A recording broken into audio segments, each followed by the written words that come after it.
Bueno, muchísimas gracias a la Fundación Andreani, a Mercedes Urquiza, a Germán Rúa, a Lucía López Flores, a Juan Pablo Correa y a varios, seguramente otros que no conozco en nombre y apellido, pero que hicieron posible este ciclo dedicado al pensamiento contemporáneo, ¿no? Sobre todo en este momento tan profundamente desconcertante, marcado por una emergencia sanitaria mundial que ya lleva más de 13 meses, en medio de la cual vemos transformarse algunos poderes históricos y también emerger nuevas líneas de fuerza, ¿no? Y nuevos diagramas. El ejercicio de pensar el presente, de entender cómo es que en un horizonte histórico se ha manifestado esto de lo cual estamos siendo testigos, es una necesidad vital muy imperiosa, pero también posiblemente sea uno de los mejores ejercicios de libertad que tenemos para hacer en este momento. Así que muchas gracias a ustedes. Voy a comentar en este recorrido que es muy breve. Lo primero es diría como la imposibilidad de la empresa, ¿no? Porque en una hora o en un rato hablar de la obra de George Agamben tiene algo así de imposible, pensando que este filósofo italiano es un autor de una obra de más de 40 libros, ¿no? Que está de alguna manera con una enorme lucidez, con una enorme erudición, con una prosa sumamente refinada, tratando de describir nuestra época, remontándose para eso todo lo largo de la tradición occidental, incluyendo también al mundo persa, al Islam, a los textos sagrados de la cultura judía. Entonces, va a ser un ejercicio bastante difícil, pero no necesariamente sea inútil, ¿no? Para ello quisiera hacer algunas apostillas, 3 apostillas iniciales y detenerme en 4 palabras clave, que van a ser 4 palabras o 4 conceptos técnicos o términos técnicos que él utiliza en su obra y que me parecen suficientemente significativos como para con ellos ilustrar un poco, por lo menos el último periodo, el periodo de madurez de la obra política, digamos, de George Agamben, y que son homo sacer, estado de excepción, potencia de no y profanación, ¿no?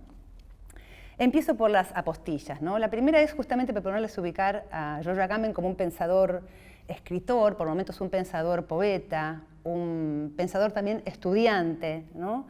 En la tetralogía de estos encuentros diría que tenemos un gran profesor académico, un gran pensador profesor como es Roberto Espósito, ¿no? Claro, preciso, un gran organizador de las ideas, de los sistemas de ideas, una pensadora científica como Donna Haraway, ¿no? Que ella introduce,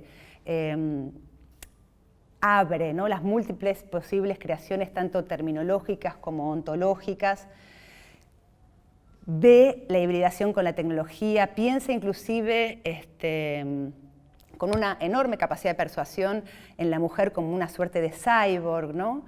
Y sin que esa imagen nos resultara horrorosa, sino profundamente rebelde. Una suerte de cambio de paradigma kuhniano también para nosotros, o un pensador audaz, pero también muy penetrante y muy provocador como Sloterdijk.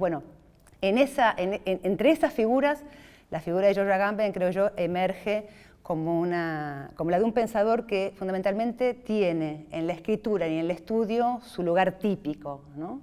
Su lugar más preciso. Y de hecho, en uno de sus últimos libros, uno de los más recientes libros, precisamente Autobiografía en el estudio se llama, él escribe, lo cito brevemente: una forma de vida que se mantiene en relación con una práctica poética, cualquiera que sea, está siempre en el estudio, está siempre en su estudio. Su estudio, sigue diciendo, pero ¿de qué modo ese lugar, esa práctica le pertenecen? ¿No es verdad más bien lo contrario, que la persona está a merced de su estudio? Esta referencia al lugar físico y a la práctica al mismo tiempo me hizo recordar cuando en 2005 George Agamben estuvo por única vez en la Argentina, ¿no? Ese año, en una de sus conferencias en la Universidad de La Plata, al inicio de la presentación dijo que se consideraba a sí mismo no tanto un erudito o un filósofo, sino un estudiante, ¿no? No se trataba, me parece, solamente de captar la benevolencia del auditorio, que estaba, por supuesto, integrado en su mayoría por estudiantes universitarios, sino que se refería a algo que ya había mencionado en uno de sus textos medios, uno de sus textos más poéticos para mí, Idea de la prosa, un texto del año 85, el texto que se llama precisamente Idea del estudio, y ahí nos recuerda que en la etimología de studium está la raíz st, st, o sp, sp, ¿no? Que significa el golpe, el shock, la conmoción, ¿no? Estudio y estupor, dice Agamben, están en ese sentido emparentados. Quien estudia se halla en la condición de quien ha recibido un golpe y permanece estupefacto ante aquello que lo ha golpeado, sin llegar a comprenderlo y al mismo tiempo incapaz de tomar distancia. El estudioso es pues siempre también un estúpido, dice Agamben con mucha autoironía, ¿no? Por supuesto. Y sigue en ese texto diciendo, hay algo, sin embargo, una carga histórica en el estudiante que proviene de la tradición judía. Talmud, de hecho, significa estudiante, Talmud significa estudio, talmudista significa estudiante, ¿no? Que impone a esta figura atónita, absorta, en última instancia algo pasiva, una tensión irrevocable hacia la actividad. Dice Agamben que una de las herencias, uno de los legados del judaísmo, es esta polaridad del estudio hacia la acción, ¿no? Una polaridad que la llama salvífica o escatológica, que es propia de una religión que después de su exilio a Babilonia hace del libro, digamos, el lugar de su identidad, ¿no? No tanto el culto como el libro, el estudio, ¿no? Y en la medida en que en el estudio de ese libro está en juego la redención o la salvación, la figura del estudiante adquiere entonces un sentido mesiánico que había sido desconocido en el mundo pagano. De allí que si por un lado el estudio es en esencia pasión, ¿no? Recepción, uno podría decir también, por otro lado esta herencia mesiánica lo empuja hacia la actividad. Y uno diría que eso es muy habitual justamente en la vida del estudiante. Uno expone algo, o en esta exposición, uno expone algo y siempre hay algo más para leer, siempre hay algo más para estudiar, ¿no? Siempre queda algo de más. Ese ritmo, digamos, de actividad y pasividad, ¿no? De acción y recepción, y ese exceso que hay en la actividad del estudio está asociado a otro de los conceptos de los que vamos a hablar hoy, que es este concepto de la potencia, ¿no? Porque precisamente para Agamben el estudio, así como la infancia, es una figura de la potencia, ¿no? Algo que siempre está excediendo el acto que la realiza. Por eso digo esto de que estamos estudiando y siempre hay algo más, ¿no? O yo estoy exponiéndoles a ustedes a Agamben y siempre hay algo que excede lo que estoy diciendo. En el estudio aparece algo de esta marca de antropología filosófica, vamos a hacer así en Agamben, que es la idea de que el hombre, el ser humano, en esencia, el viviente humano, es un ser de potencia, ¿no? Vamos a volver a eso, ¿no? Un ser que no se resuelve solamente en aquello que hace o que realiza, sino que siempre puede hacer algo más, o puede no hacerlo, ya lo vamos a ver. Tercera y última apostilla, ¿no? y ya llegamos a los conceptos. Para cualquier análisis, cualquier analítica del presente, es fundamental un diagnóstico, un conjunto de signos diagnósticos también, digamos así, ¿no? Por supuesto, Agamben es un gran crítico del presente, toda su vastísima obra está orientada precisamente a un análisis crítico del hoy, aún sus arqueologías más densas, él tiene varios tratados profundamente arqueológicos, ¿no? Acerca de algunos conceptos que a él le parecen centrales, precisamente para entender cómo hemos llegado a ser quienes somos hoy, ¿no? Esa arqueología tiene el sentido de recordarnos de dónde venimos, pero también tiene algo que a mí me gusta hoy, que se habla tanto de algoritmos, imaginar como en el lenguaje está, digamos, una protoimagen de la misión algorítmica de toda la cultura que se va consolidando en ese sistema que hablamos y al mismo tiempo que habitamos, ¿no? Todos los sesgos culturales que aparecen en el lenguaje son aquello que tenemos que sortear y que el trabajo arqueológico intenta reconstruir, ¿no? Cómo en el lenguaje que habitamos, entonces, estamos ya siendo de alguna manera pensados por esa historia, ¿no? Una historia que, bueno, en todo caso podemos comprender e intentar transformar. Decía entonces que es necesario un diagnóstico, y yo les diría que los dos diagnósticos fuertes con los que abren los dos grandes momentos agambenianos, ¿no? El momento estético y el momento político, están inspirados en Walter Benjamin, cuya obra Agamben curó y tradujo al castellano para la editorial Einaudi durante más de una década, entre los años 70 y 80 del siglo pasado.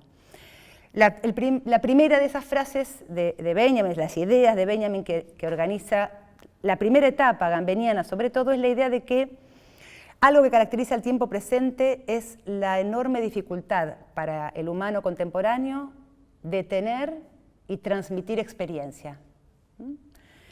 Que así como de alguna manera ha sido privado de su biografía, de su intimidad, al humano se le ha expropiado esta capacidad de experiencia, por lo menos al hombre occidental, al humano occidental, y para Agamben esto está vinculado con la conversión del mundo en una suerte de gran museo recorrido por espectadores turistas, dice él, ¿no? Lo curioso es que no parece lamentarlo demasiado, dice Agamben, a esta expropiación de la experiencia. Por el contrario, la ha retirado fuera de sí, ¿no? Por un lado en la ciencia, que hace experimentos, ¿no? Por otro lado, en ciertas zonas de nuestra tradición cultural, las artes experimentales, digamos, y por otra parte también en los objetos que testimonian algo que hemos vivido, fotografías, grabaciones, videos, colecciones, ¿no? Pero eso ya no encarna en las personas. En todo caso, dice Agamben, es una suerte de lastre o de mochila que llevamos, ¿no? Un vasto monumento patrimonial que vamos acumulando cada vez más, pero que no nos da suficientes pistas para cómo seguir adelante, no nos orienta para seguir adelante. Les leo una breve referencia del propio Benjamin a esta experiencia de la pobreza, digamos, de experiencia justamente, y dice Benjamin, no sé, la pobreza experiencia, digamos, no hay que entenderla como si los hombres añorasen una experiencia nueva. No, lo que añoran, dice Benjamin, es liberarse de ellas, ¿no? Añoran un mundo donde poder hacer que su pobreza, la externa y por último quizás también la interna, cobre vigencia de una manera tan clara, tan limpia, que salga de ella algo decoroso. No son ignorantes, inexpertos. Con frecuencia es posible decir todo lo contrario. Lo han devorado todo, la cultura, el hombre, y están sobresaturados y cansados. Eso dice Benjamin. Y exactamente ese es el diagnóstico que hace Agamben en Infancia y Historia, ¿no? Llevamos la cultura como una gran acumulación de restos, pero no tenemos en ella una orientación hacia lo que está por venir. El segundo de los diagnósticos es estrictamente político y a ese quizá le vamos a dedicar más tiempo, ¿no? Tiene que ver con uno de los conceptos más discutidos, más polémicos, que es el de estado de excepción, ¿no? Y también tiene una raíz benjaminiana. Dice, a partir de la octava tesis de filosofía de la historia que Benjamin escribe cuando está poco antes de morir, ¿no? La tradición de los oprimidos nos enseña que el estado de excepción en el cual vivimos hoy es la regla. Tenemos que adherir a un concepto de historia que se corresponda con este hecho. El estado de excepción en el que vivimos es la regla. Es exactamente la tesis central del libro Estado de excepción, uno de los 9 libros que componen la serie Homo Sacer, que Agamben escribe entre el año 1995 y el año 2015, ¿no? Son 9 libros compuestos u ordenados primero, que componen 4 volúmenes, y que Agamben, si se ven en las imágenes, los fue escribiendo no de una manera ordenada cronológicamente, sino que el primero efectivamente es Homo Sacer I, el poder soberano y la vida desnuda o la nuda vida, pero luego pasa al número 3, lo que resta de Auschwitz, ¿no? Que escribe en el año 1998. Y luego, hasta el 2015, va saltando de uno a otro, si bien cuando yo lo entrevisto para la publicación de Estado de Excepción, que es el tercero de estos libros y es del año 2003, él ya era muy claro en la planificación de cómo iba a ser la obra completa, ¿no? Él ya tenía una organización entera de esta obra y la fue haciendo, según él, obedeciendo también a ciertas razones o motivos de urgencia, ¿no? Cuando él escribe Estado de Excepción, justamente es en el año 2003, de alguna manera para iluminar el escenario que él entiende que está adviniendo a partir de la Military Order de George Bush, del presidente de los Estados Unidos, que después del atentado de las Torres Gemelas en septiembre del 2001, genera a través de esta Military Order la creación de zonas de detención para ciudadanos no norteamericanos sospechosos de ser terroristas, que no tenía ninguna regulación en cómo debían ser tratados. Una detención completamente indefinida, tanto en el tiempo, en el periodo de la detención, como en la modalidad de la detención, ¿no? Entonces, esta regla, esta norma que crea una zona sin normas, un espacio sin normas, sin regla, que Agamben asimila a la noción de campo, en el sentido de campo de exterminio, de campo de detención, nosotros podríamos decir de campo de detención clandestino, es para él algo así como el paradigma del espacio político de Occidente, ¿no? Una tesis, como digo, extremadamente controversial, extremadamente provocadora, pero también extremadamente iluminadora de algo que está ocurriendo en ese momento, porque efectivamente a partir del año 2001 sabemos, ya hoy, que se transformó, diría casi completamente, casi a nivel mundial, todo el sistema de seguridad, ¿no? El sistema de fronteras, el tratamiento de los extranjeros, el tratamiento del supuesto sospechoso de terrorismo. Entonces, en ese escenario es que Agamben presenta, por ejemplo, esta pieza, ¿no? Para ya arrancar con las palabras clave, la primera de esas palabras, o esos términos técnicos, Homo sacer, que es la que da nombre a toda esta saga tan vasta, que de alguna manera lo pone a Giorgio Agamben en el centro de la filosofía política contemporánea de los últimos años del siglo XX y de todo lo que va del siglo XXI, es una noción que proviene del derecho romano arcaico, ¿no? Homo sacer es una figura del derecho romano, una oscura figura, dice él, que significa o que nombra a un criminal, a un delincuente, a una persona que ha cometido un delito de tal magnitud, un magnicidio, un parricidio, un matricidio, que las autoridades lo pueden inscribir en el bando soberano, ¿no? en la bandera, en el cartel que dice que queda, como diríamos en los westerns, vivo o muerto, ¿no? Buscado vivo o muerto, que queda fuera del orden legal, fuera de las protecciones de ese orden legal y por lo tanto su vida, de alguna manera, o su muerte, no es considerado un delito. Su vida queda completamente expuesta en este sentido, como cualquier otra vida silvestre no protegida por el derecho, ¿no? Este bandido, ¿no? Aquel que está inscripto en este bando soberano, queda así entonces convertido en una operación biopolítica, va a decir Agamben, convertido en mera vida, vida desnuda, ¿no? Vida expuesta a través de un procedimiento legal. Para Agamben esta figura es un paradigma de buena parte de la producción biopolítica del Occidente contemporáneo. Esta figura oscura del derecho romano antiguo ilumina hoy un tipo de procedimiento que, por ejemplo, podría estar ejemplificado o podría estar representado tanto en los prisioneros de los campos de concentración de Auschwitz, que son el tema del Homo sacer 3, como en los alojados en estos sitios de detención creados a partir de la Military Order de Bush, digamos, ¿no? Porque lo que está en juego en un campo, en todo caso, no es tanto, dice Agamben, la bondad o la crueldad del policía que lo cuida, sino la forma legal que circunscribe en torno a vivientes humanos un espacio donde todo es posible, cualquier cosa es posible sobre esas vidas, sin que eso sea considerado un delito, ¿no? Esa es la lógica principal o particular de la creación de una zona de campo en el momento contemporáneo. Varias cosas en relación a esta primera hipótesis, insisto, tan controversial y que por supuesto ha sido muy criticada, ¿no? No vivimos en campos de concentración, decía Derrida, no vivimos en eso, no, claro.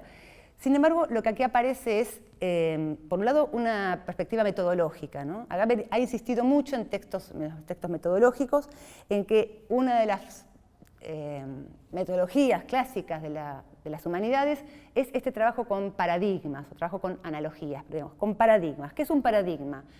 Es un fenómeno, un acontecimiento muy significativo, histórico o mítico, supongamos el Edipo de Tebas, del mito de Edipo, que aparece como un ejemplo de una serie y como el modelo para esa serie.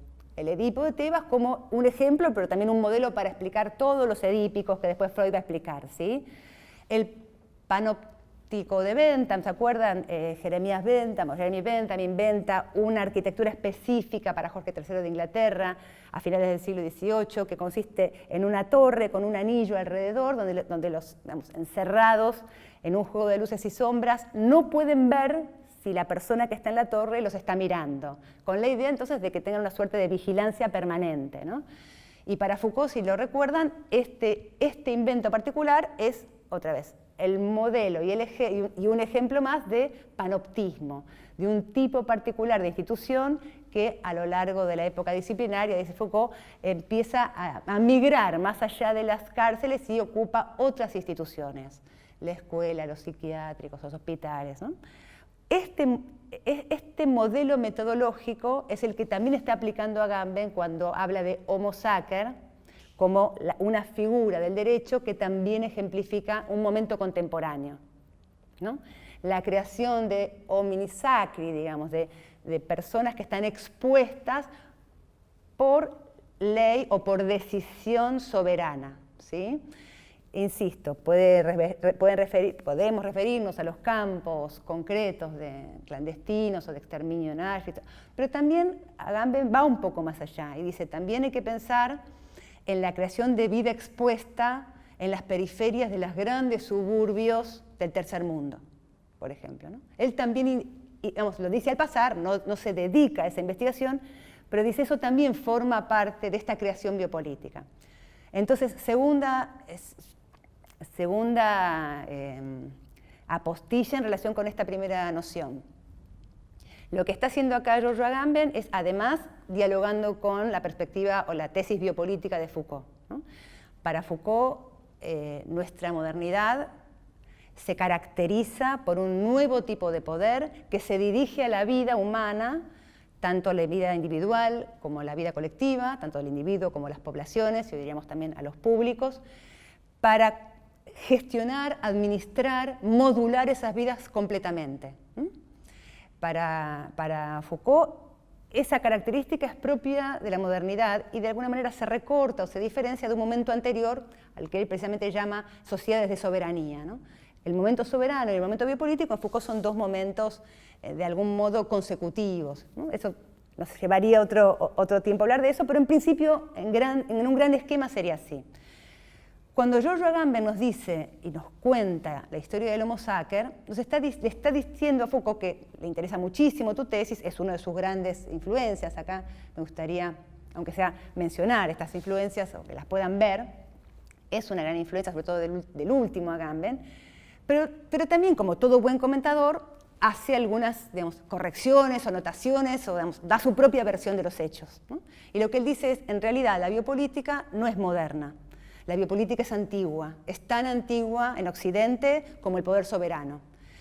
Y ahora vamos a entrar a un poquitito historizar ese vínculo Homo sacer soberano, ¿no? Pero desde el momento en que es posible distinguir, dice Agamben, ¿no? Como hacían los griegos, vamos a mirar acá, estas dos formas de decir lo vivo, la vida, ¿no? Los griegos tenían, dice en el comienzo de Homo sacer 1, explica Agamben, los griegos tenían dos maneras de hablar de la vida, de nombrar la vida. Lo vivo en general, lo vivo que son las plantas, los animales, los humanos o los dioses, zoé, digamos, el zoológico, la zoología que muestra a nosotros en la etimología esta idea de vida, y bios. Bios, en cambio, es una vida cualificada que tiene que ver, no únicamente, pero está atravesada por ese gran operador que es el lenguaje. Es una vida con logos, ¿no? Y una vida con discurso. Además, uno puede decir que un bios es una vida que además está en la polis, que discute en la polis y por lo tanto puede ser masculina, ¿no? Es propietaria, tiene otras características si vamos a la cualificación más específica. Pero en general, uno diría que bios es una forma de vida cualificada por el lenguaje y por un tipo de socialidad propia de la vida en comunidad de los vivientes con forma humana, vamos a decirlo así, ¿no?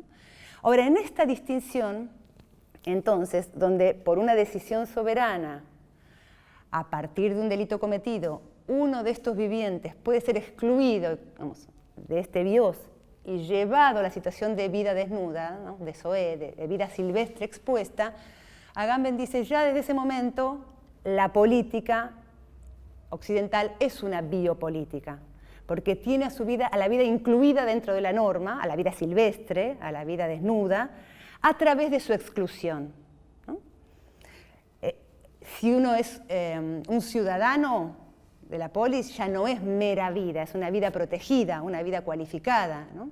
Pero a cambio también es cierto que entrega la posibilidad de en algún momento ser convertido en SOE, o bien a partir de un delito, o bien a partir, por ejemplo, de un peligro común. La ciudad está sitiada y el soberano puede declarar ese estado de sitio, y en ese momento entonces los ciudadanos, algunos de ellos, deben arriesgar su vida, ¿no? Poner su vida a disposición de la defensa del soberano, ¿no? La defensa del Estado. Entonces, desde ese mismo momento ya, dice Agamben, la política occidental es biopolítica, porque esa cesura entre SOE y bios está desde el comienzo. Entonces uno puede decir, bueno, entonces, ¿qué es lo propio de la biopolítica contemporánea? Si siempre hubo biopolítica, bueno, ¿qué es lo moderno? ¿Cuál es la característica específica de la biopolítica contemporánea? Bueno, dice Agamben, la característica propia de nuestro tiempo es que estas dos polaridades, SOE y bios, vida desnuda, vida calificada, soberano y homo sacer, entran en una zona de profunda indistinción o desdiferenciación. Estaban diferenciadas, en este momento prácticamente son indistinguibles, ¿no? La SOE ocupa todo el espacio de lo político. La política interpela a la vida en términos de SOE y no en términos de bios. Ese es parte del diagnóstico de la época. A eso lo podemos superponer con la idea de un estado de excepción que se vuelve la regla. Todo el tiempo está superpuesto el plano del derecho con el plano de la vida. Esa superposición es la que para Agamben es particularmente problemática. Y tiene, por supuesto, un dejo, una herencia, un legado de la tesis de Hannah Arendt sobre la animalización de la política, ¿no? La tesis que ella enuncia en La condición humana en el año 58, y que Agamben menciona como la otra fuente, junto con la biopolítica de Foucault, de su primer Homo sacer, ¿no? Homo sacer, dice él, se me ocurre, lo pienso como la confluencia entre la tesis biopolítica de Foucault y esta perspectiva crítica de Hannah Arendt sobre el momento contemporáneo como un momento de animalización de la política, en el sentido de que el animal laborans, y no tanto el homo faber, ni tampoco el hombre de acción política, es el que domina la escena en la sociedad de consumo. Rápidamente entonces tenemos de nuevo, volvamos al escenario del Homo sacer. El Homo sacer es una figura paradigmática de esta vida desnuda que para Agamben está en el centro de la biopolítica contemporánea, ocupa todo el espacio de la política contemporánea, y de hecho no hay mayor valor que la protección de la vida en sentido biológico, digamos, dice él, ¿no? Que es lo mismo que decía Arendt. En este momento la sacralidad de la vida lo es todo, digamos, ¿no? La vida en el sentido propio de la propia salud, inclusive, es nuestro mayor valor, cuidar la vida, ¿no? Y para Agamben, como era para Arendt también, eso tiene algo problemático que es necesario seguir pensando, ¿no? Que queda de nuestra forma de vida en ese caso. Otro elemento importante para terminar ya de delinear el Homo sacer es que ocupa una posición simétrica y opuesta al soberano, decíamos recién. En relación con el soberano, en principio, todo viviente es potencialmente un Homo sacer. En relación con el Homo sacer, el soberano se presenta siempre como aquel que puede quitarle la vida, y por lo tanto cualquier viviente puede hacer eso sin que sea considerado un homicidio. Ahora bien, ¿qué es el soberano, no? La fuente de la que se toma Agamben para definir esta figura contrapuesta al Homo sacer es Carl Schmitt, el jurista griego, ¿no? El jurista, perdón, nazi. Y en Carl Schmitt lo que encuentra Agamben es, digamos, el oponente contra el cual discutir, ¿no? Sin embargo, discute tomando esta tesis según la cual el soberano no es ni el que está en el ápice de la pirámide burocrático-administrativa, ni el que ejerce el monopolio de la violencia legítima, como diría un weberiano, sino el soberano, dice Carl Schmitt, es aquel que decide sobre la excepción, el que tiene el poder de decidir el estado de excepción. Aquel que por ley puede ponerse fuera de la ley, suspender la ley, ¿no?, para garantizar su permanencia. Entonces está el soberano en una posición de interioridad y exterioridad al mismo tiempo. Por ley, está inscripto en la ley que él puede salirse de la ley y suspenderla, ¿sí? La suspende diciendo, por ejemplo, estamos en estado de sitio, estamos en estado de guerra, suspendemos determinadas garantías y derechos constitucionales porque es necesario, ¿sí?, para proteger este Estado. Ahora bien, en esta posición, dice Agamben, la figura es completamente simétrica a la del Homo sacer, que es alguien que, por ley, está completamente excluido de la ley, ¿no? Es una exclusión inclusiva o incluida. De ahí este juego de palabras de inclusión excluyente, simplemente significa esta posición topográfico-lógica, digamos, dentro del esquema. Entonces, para resumir, para que exista soberanía tiene que haber Homo sacer. ¿No? Esta condición sine qua non es de alguna manera la primera denuncia agambeniana. Nuestra política occidental está constituida sobre la potestad de la descualificación completa de una vida. Uno podría pensar, se lo preguntábamos en esa entrevista al comienzo de esta excepción, bueno, pero uno imagina que la vida desnuda, la Zoé, es el inicio de la vida, ¿no? Y a medida que alguien nace vida desnuda y luego se va invistiendo, ¿no? Uno podría imaginar eso, bueno, se inviste con el lenguaje, se inviste con la cultura, se inviste con la educación. De ninguna manera, dice Agamben, de ninguna manera es así. Ni aún en las sociedades las culturas más primitivas que hayamos encontrado, existe una vida desprotegida por su propia cultura. En toda cultura, el viviente humano nace bios. La operación que lo descualifica es una operación política.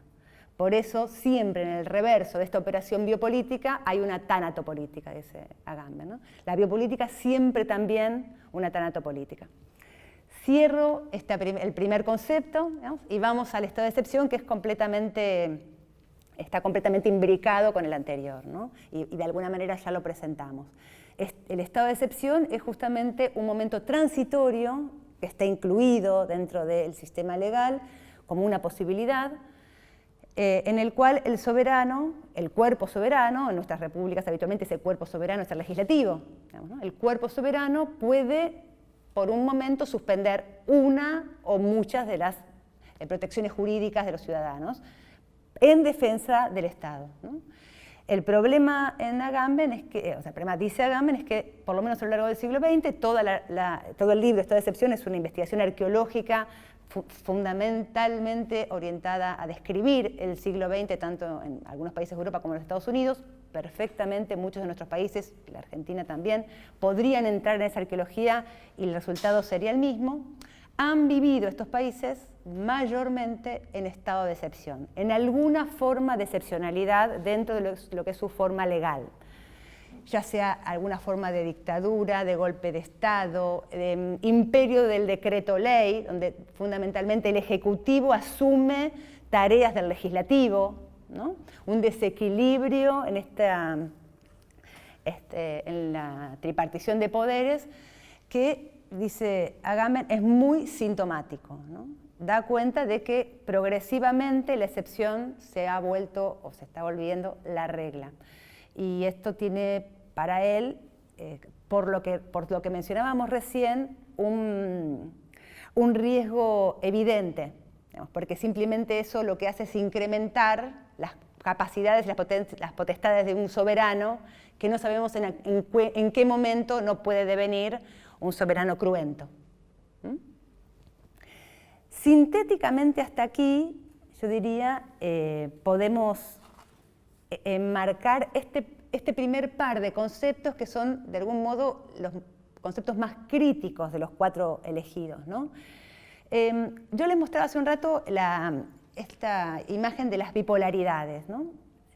Para cerrar esta primera parte, digamos, de Homo sacer, estado de excepción, y abrir a la segunda, la de potencia de no y profanación, me gustaría darles también como herramienta, cuando lean a Agamben, algo que él mismo desarrolla en sus textos de método, que es la idea de que para pensar de una manera no esencialista, ¿no? Para pensar una ontología modal, que es una de sus grandes obsesiones, uno de sus grandes objetivos, una de las primeras herramientas es tratar de convertir todas las dicotomías de nuestra cultura, todas las oposiciones, en líneas de fuerza, casi como en la física, ¿no?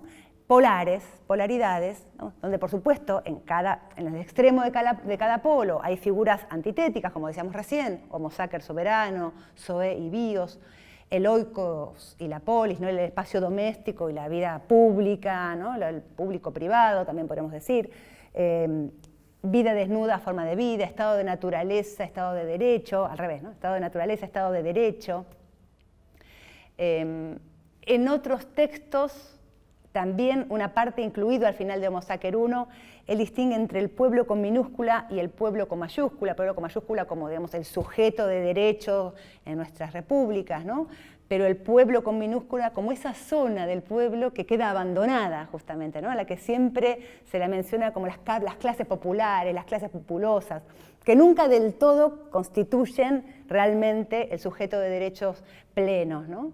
Entonces, esta ambivalencia, y en otros textos, en esta misma, digamos, bipolaridad, el uso como un ejercicio con relación a lo existente, incluso pensando en la naturaleza y en toda la problemática ecológica, podríamos pensar esta noción de uso como opuesta o polarizada respecto de la noción de propiedad y de apropiación, ¿no?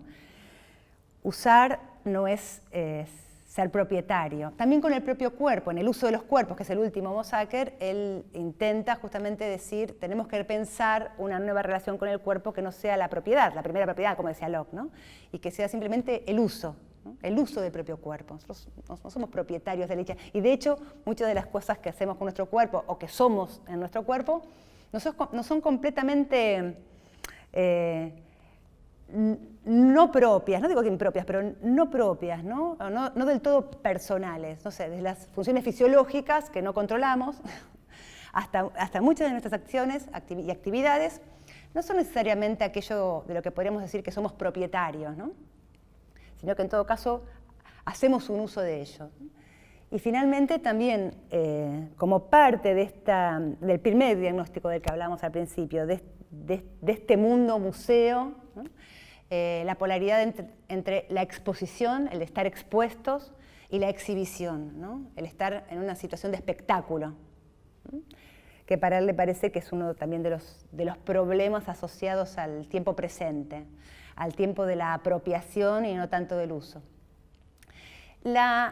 Comento esto de las bipolaridades, por un lado, para una herramienta de lectura, digamos, casi desde el punto de vista de las palabras clave, pero también porque por momentos con el propio Agamben se podría hacer el mismo ejercicio, digamos, ¿no? Eso también como advertencia para la futura lectura. A veces él utiliza categorías ontológicas y categorías políticas que las vuelve indistintas, y uno podría pensar que son también polaridades, ¿no? Y no necesariamente el Estado es siempre el Estado, digamos, tal como lo describe, ¿no? Que hay algo así como una función estatal política que podría tener otro destino al que le está describiendo. Pero bueno, simplemente casi como anticipándome alguna pregunta, digamos, ¿no? Como una anticipación a eso. Me gustaría, en el tiempito que nos queda, hablar de los otros dos términos, las otras dos palabras clave, en parte también para abrir la lectura de Agamben a una zona un poco más luminosa, digamos, menos crítica o menos oscura, en términos incluso emocionales, ¿no? Porque son textos un poco duros, el texto sobre todo el Homo Sacer 1 y el Homo Sacer 3 de cada Ashley son textos muy duros para leer, ¿no? Pensar nuestra realidad con esa lente cuesta y al mismo tiempo es muy valioso hacerlo, nos permite ver otra cosa, pero también, como él mismo decía al principio, que le criticaban esto mismo, que era muy oscuro, él decía, bueno, pues bien, pero también voy a pensar cómo imagino la salida de alguna idea de salida de este diagrama que estoy describiendo. Empiezo por la noción de potencia, que un poco anticipé al comienzo, ¿no? Agamben, como dije al principio, piensa al viviente como un ser de potencia, ¿no? Él dice, somos no tanto una potencia que se realiza completamente en el acto, decíamos hace un rato también, sino una potencia que se mantiene y crece en el acto, ¿no? Que excede el acto así como excede todas y cada una de sus realizaciones, ¿no? Un viviente, un humano, una persona nunca es solamente su obra, siempre hay algo más que eso, ¿no? Algo más de lo que realizó o que puede realizar. Y al mismo tiempo otro detalle, es una potencia que es al mismo tiempo también una impotencia, lo traducimos en castellano, pero seamos más precisos, una potencia de no, un poder no hacer todo aquello que podemos hacer. Entonces les muestro aquí el cuadro de las categorías modales, que son, bueno, las categorías que ya usaba Aristóteles, pero que Agamben las resignifica en una clave política y ética. Ética en el sentido de un modelo de hábito, de habitualidad, ¿no? Ética comparte la raíz etimológica con hábito, hexis, ¿no? La idea de nuestra ética, dice Agamben, es nuestra habitualidad, lo que hacemos habitualmente, no nuestras reglas, no nuestras normas, ¿no? La ética es la ética vivida, de allí esta idea de uso y forma de vida como una vida que en su vivir se da sus reglas, ¿no? Bien franciscano, ¿no? La regla franciscana es esa, no tener tanto reglas a cumplir, sino vivir como las reglas que querríamos tener, ¿no? El uso tiene que ver con esa idea, ¿no? El uso está asociado justamente a un hábito que antecede su propia norma, que no la necesita tener previamente, sino que la construye en su vivir. Entonces, para pensar estas categorías modales, tengan esta idea de habitualidad y de ética presentes, ¿no? Él lo que dice es que nuestra tradición, lógicamente, Aristóteles lo dice así tal cual, él repite exactamente Aristóteles, lo cita.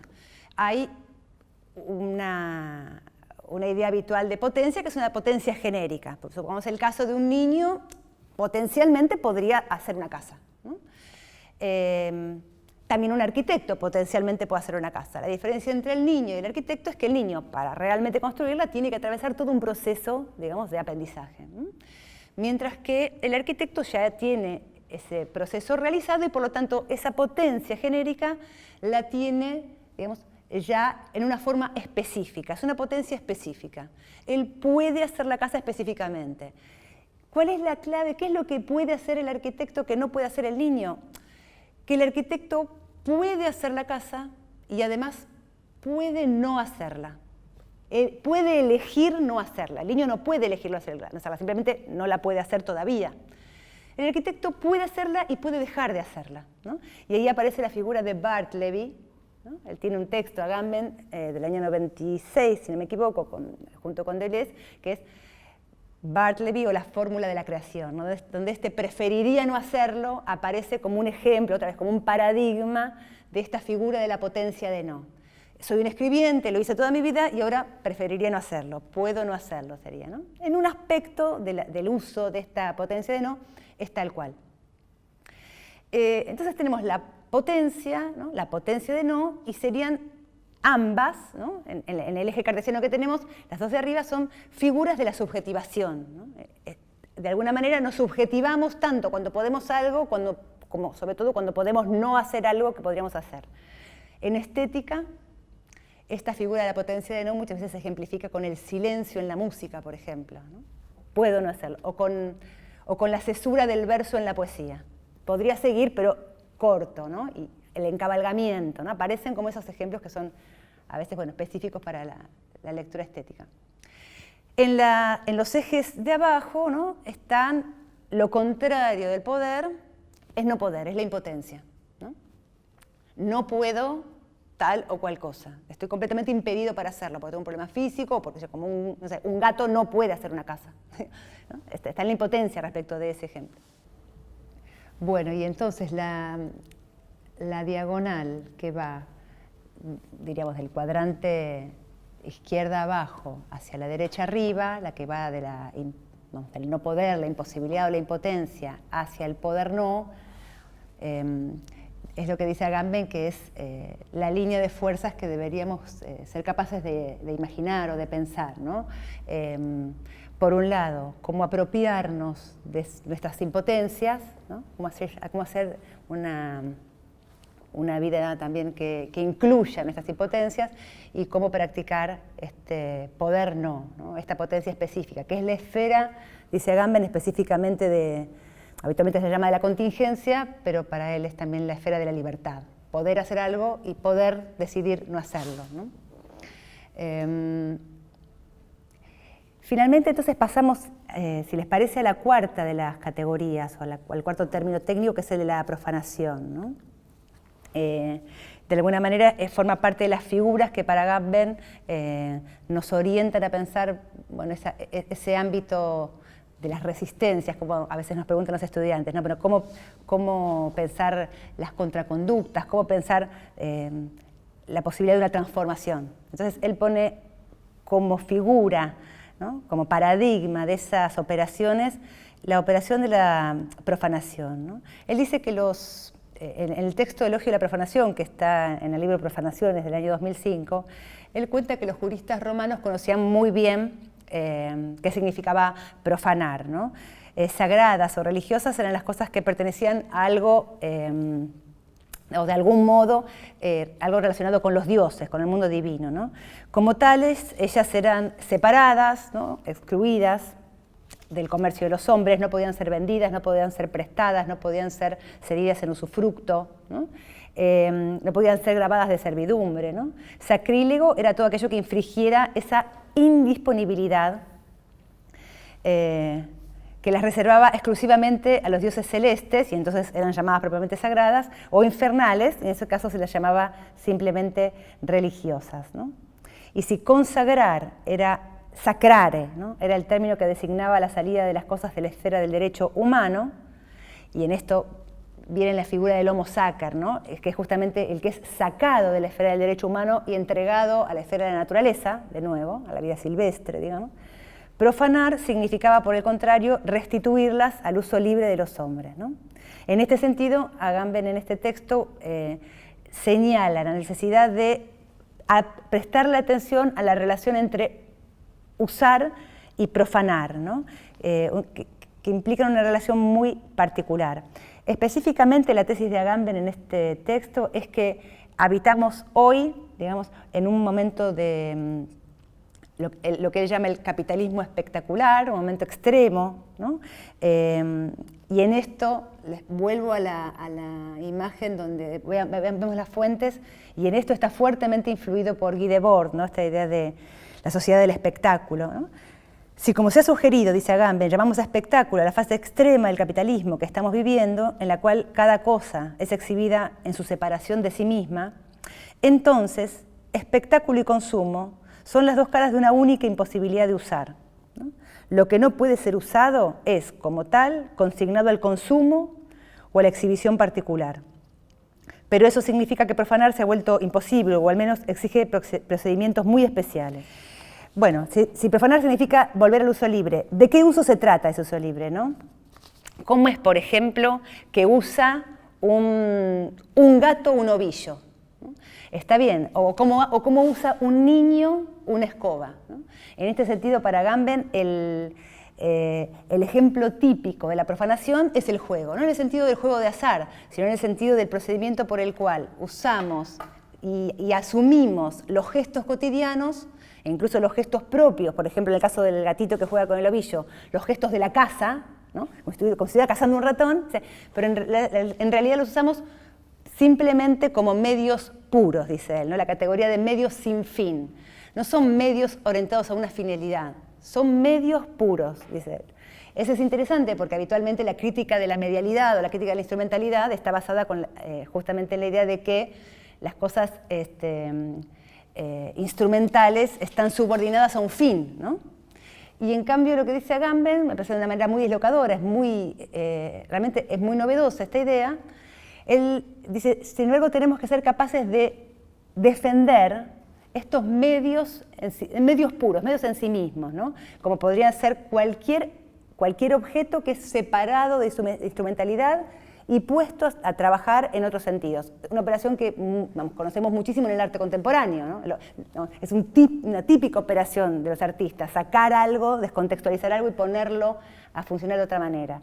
Pero también es una típica operación del lenguaje, por ejemplo en la poesía, justamente, sacar algo de su instrumentalidad y construir un medio puro, digamos, ¿no? Simplemente está allí para ser usado, ¿no? No para que tenga algún sentido utilitario, para que tenga una utilidad. Es justamente en esta tensión o en esta desnaturalización del concepto de uso respecto de una utilidad que me parece que está el centro de esta idea de Agamben, ¿no? La propuesta no es imaginar nuevas utilidades, digamos, ¿no? Sino justamente tratar de defender la posibilidad de usar los medios en sí mismos, ¿no? En tanto medios puros, que es para Agamben lo que está más amenazado por el capitalismo de este momento, lo que él llama el capitalismo espectacular de este momento, ¿no? Les leo un fragmentito muy interesante también. Nada es, sin embargo, más frágil y precario que la esfera de los medios puros. Aún el juego en nuestra sociedad tiene un carácter episódico, después del cual la vida normal debe retomar su curso, ¿no? El gato, ¿no? La casa, ¿no? El instrumento de liberación se convierte entonces en un torpe trozo de madera, la muñeca sobre la cual la niña ha vertido su amor es un gélido y vergonzoso muñeco de cera, ¿no? Que un mago malvado puede capturar y hechizar para servirse de él contra nosotros. Este mago malvado es el gran sacerdote de la religión capitalista, dice él, ¿no? Es interesante porque en los últimos textos él habla de, los textos digamos, del año pasado, que hay tres grandes religiones en Occidente hoy, ¿no? La religión de Cristo, que sigue por supuesto activa, la religión del dinero, lo llama él, y la religión de la ciencia. Y dice que en este momento las tres están en competencia, ¿no? Aunque en el momento pandémico está ganando la de la ciencia, dice. Entonces, bueno, digo, ese mago malvado es el gran sacerdote de la religión capitalista. Si los dispositivos del culto capitalista son tan eficaces, es porque actúan no solo y no tanto sobre los comportamientos primarios, como sobre los medios puros, ¿no? Es decir, sobre comportamientos que han sido separados de sí mismos y de este modo desligados de su relación con una finalidad. En su fase extrema, el capitalismo no es más que un gigantesco dispositivo de captura de los medios puros, es decir, de los comportamientos profanatorios. Por eso se lamenta tanto Agamben, y acá ya termino, cierro con esto, del modo en que los medios de comunicación contemporáneos se han apropiado del lenguaje, ¿no? Y lo han convertido no solo ya en algo útil, que no sé, es la crítica de Karl Kraus de principios del siglo XX, sino sobre todo en algo irrelevante, ¿no? El lenguaje como un contenido irrelevante, ¿no? Entonces, justamente una de las operaciones primeras para poder profanar es recuperar, ¿no? Estos medios puros, identificarlos primero y volver a recuperar estos medios para que podamos de alguna manera hacer un uso libre de ellos, ¿no? La idea de uso libre, en el mismo sentido que hace un rato mencionábamos la regla, digamos, la forma de vida franciscana con respecto a la regla, digamos, parte de esta idea de uso integra esa misma cosmovisión de Francisco, ¿no? No soy propietario del mundo, uso el mundo, decía Francisco, ¿no? Entonces, en ese mismo sentido aparece acá.